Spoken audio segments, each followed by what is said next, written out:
Hola, ¿qué tal? Bienvenido, bienvenida a Raúl en Red. Es martes, estamos a 14 de noviembre de 2023 y este es el episodio número 35. Hoy voy a contaros cómo fue mi transformación de persona normal a persona usuaria de Apple.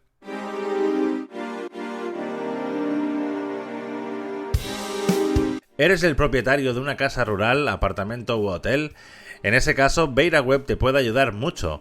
Es el motor de reservas que tu alojamiento necesita, además sin cuotas ni comisiones. BetaWeb te ofrece un potente motor de reservas, Channel Manager para evitar el overbooking, posibilidad de pagos online con tarjetas de crédito y débito, así como a través de PayPal o Bizum, sin tener que pagar más.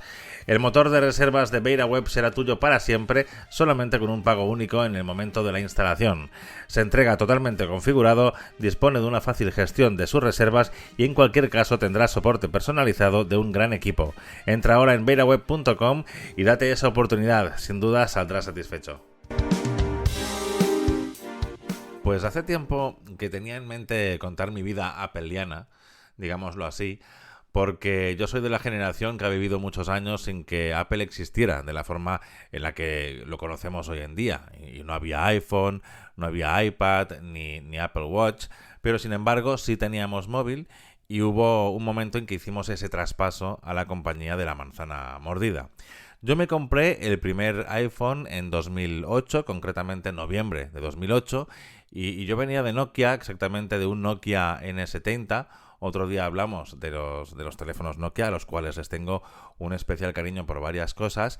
Y como digo, nos situamos en noviembre de 2008 y me compro mi iPhone 3G.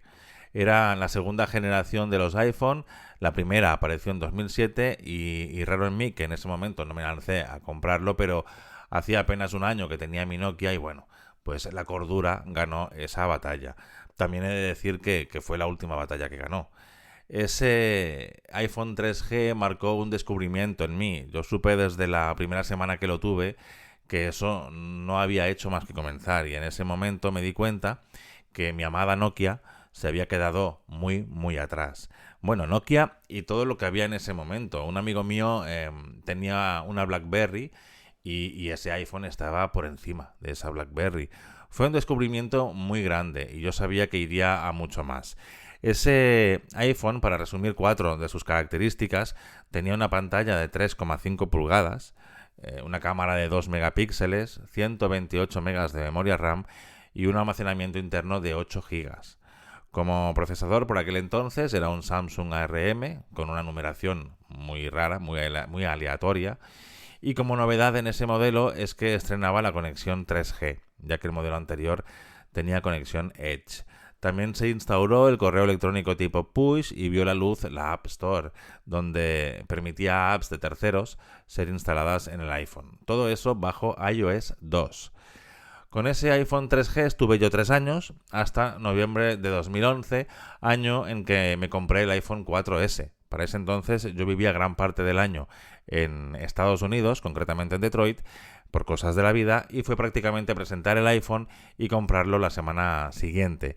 Ese iPhone 4S seguía con una pantalla de 3,5 pulgadas, esta vez la cámara ya era de 8 megapíxeles, de memoria RAM 512 megas y de almacenamiento interno el modelo que yo compré tenía 32 gigas. En este caso el procesador ya era un Apple A5 de doble núcleo.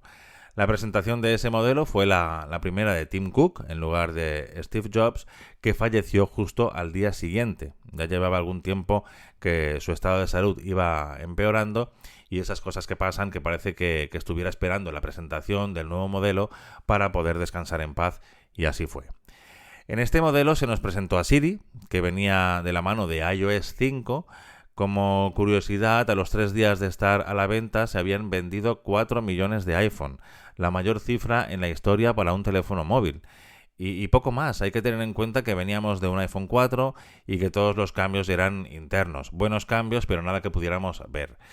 Yo ya llevaba 3 años con mi iPhone 3G y bueno, pues tuve la posibilidad de cambiar y así lo hice y yo sí que noté un gran cambio.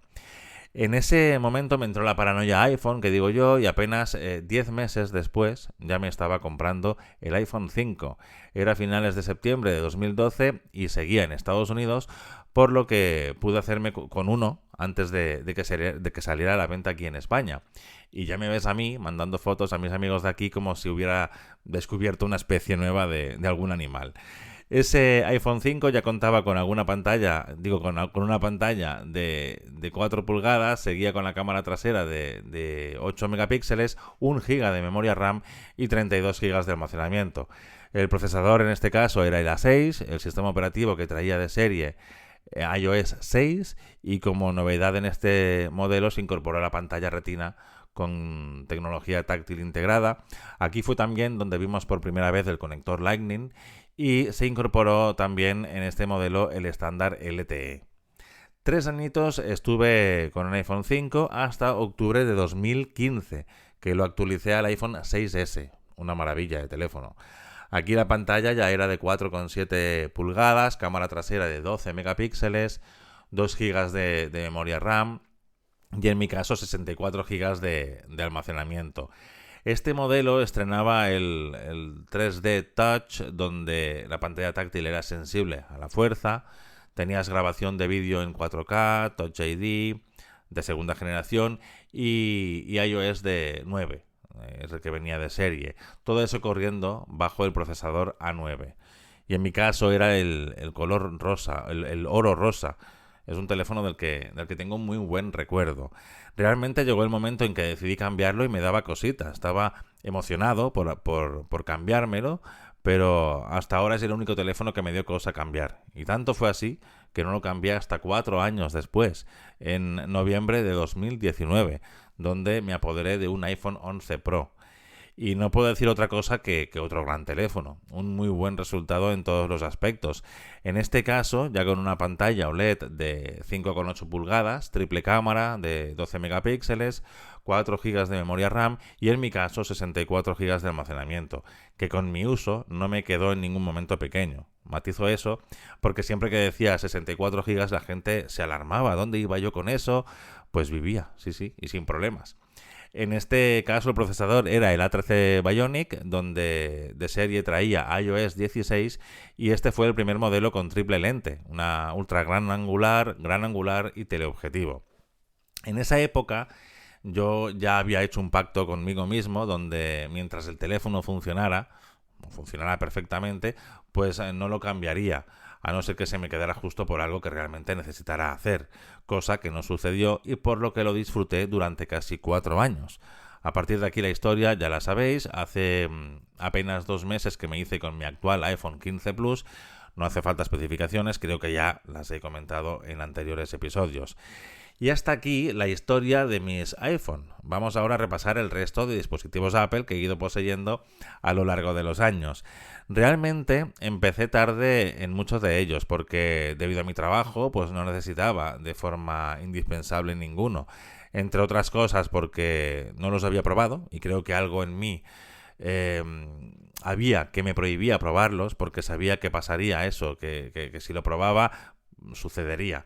Entonces iba alargando el momento de pecar y comprar un iPad, por ejemplo, hasta que pasó. Y a mediados de 2013 me hice con un iPad de 4ª generación, se lo compré a un amigo, simplemente a modo de voy a probar, a ver qué tal. Y como ya sabía qué es lo que pasaría, pues aunque no le tengas que dar a uso, pues se lo das, empiezas a modo de consumidor de multimedia, ya sean series, películas, YouTube, lo que sea.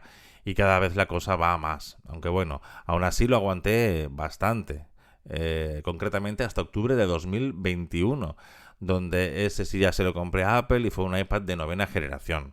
El básico, el de entrada, el mal llamado de estudiante. Para mis tareas ofimáticas, de lectura, de consumir multimedia, navegación, pues está de lujo. De hecho, es mi iPad actual y de momento no hay intención de cambiarlo. Vamos ahora a los Mac. Yo desde siempre que he tenido ordenador de sobremesa. Sin portátil podría vivir, pero sin uno de sobremesa, pues no. Entonces yo tenía un PC con un procesador i7, con 16 GB de RAM y no sé cuántos de disco duro, que iba genial para todo lo que yo hacía. Y de hecho, ese ese mismo equipo lo sigo teniendo. Y me pasaba pues lo mismo que con el iPad, que no quería probar nada de Apple porque todos sabemos el resultado. Aunque llegó en 2017 y me hice con un MacBook Air de 13 pulgadas. Y claro, cuando tienes un iPhone, luego un iPad y de ahí empiezas con un MacBook, te das cuenta de lo que es el ecosistema de Apple y de ahí no se sale. Yo siempre le digo a la gente que tiene intención de entrar a ese ecosistema que sepa que de ahí no va a salir. Yo seguía con mi PC Windows que iba de lujo porque aparte de las características de esa máquina, yo soy de cuidar las cosas y no instalar a lo loco y bueno, de hacer limpiezas de forma regular y realmente cero problemas con ese equipo. Cosa que por el otro lado estaba deseando que pasara algo porque así tenía la excusa para autoconvencerme de que necesitaba un equipo de sobremesa Apple. Estuve muy tentado con un iMac, pero bueno, no era capaz de encontrar un fallo o una necesidad real para abandonar mi PC. Pero todo acaba llegando y fue en 2020 cuando me dije de probar un Mac Mini, el primero con procesador de Apple Silicon, el M1, y amigos, eso es otra cosa. Por muy bien que vaya un PC cualquiera, para quien tiene iPhone, iPad y todos los dispositivos que sea de Apple, su equipo principal debe ser un Mac. Es que luego mucha gente dice, es que sois fanboys de Apple y tal y cual. Es que Apple ha hecho muy bien las cosas con su ecosistema. No hay otro igual. Una persona que tenga como teléfono móvil un Xiaomi, el que sea, no disponga de iPad y demás, bueno, pues quizá le vaya bien el Mac y lo disfrute y tal. Pero es que si tienes tus dispositivos Apple, es una locura. A día de hoy sigo con mi MacBook Air de 2017, que por cierto es el último con el logotipo en la parte trasera de la pantalla iluminado, y bueno, yo puedo hacer todo lo que tengo que hacer con él. Yo no machaco las máquinas con nada muy complicado, es lo que he dicho antes, ofimática, navegación, correo, usuario, totalmente normal. Pero sí me voy dando cuenta que ya comparado con el Mac Mini M1, pues claro, se queda muy atrás. Aunque mi uso del portátil actualmente es muy residual, claro que si lo tienes lo usas, pero si no lo tuviera, pues no lo echaría de menos ahora mismo. Aún así, ya estoy a la expectativa de ver cuándo acabaré decidiendo la adquisición de una nueva máquina. Poco a poco vamos llegando al final, vamos ahora por los Apple Watch y AirPods. Con el Apple Watch me pasaba algo raro. Yo llevaba reloj a los 8 años y no me lo quitaba para nada. Así estuve hasta los 25 años más o menos y ahí dejé de llevar reloj. No sé muy bien por qué, pero dejé de ponerme relojes. Y cuando aparecieron los primeros smartwatch, yo no veía que eso fuera como interesante para mí. No sé por qué, no les veía nada interesante. De hecho, apareció el primer Apple Watch y dije, no, ahí sí que yo no voy a entrar porque yo voy muy bien sin reloj. Total, que en 2019 me hice con un Apple Watch Series 3. Un médico, compañero de trabajo, estábamos un día de guardia y me dijo que se compraba un Apple Watch Series 4 y que su Series 3 estaba en venta. Que me lo vendía, que tenía que probarlo. Realmente fue casi sin pensar que le dije que sí y 4 años después no me planteo vivir sin un Apple Watch. Ese Series 3 lo cambié al final por aburrimiento en junio de este mismo año, 2023, por un Series 8 y cuando toque cambiar, pues cambiaré al Series que haya. Pero lo que sí sé es que en mi muñeca no dejará de haber un Apple Watch. Es que aunque solo fuera por el poder pagar con él, tengo que tenerlo. Es una vez más un complemento que Apple ha sabido implementar muy bien en nuestras vidas. En fin, y para ir terminando ya, pues solamente he tenido y tengo en mi posesión unos AirPods, que son los de segunda generación.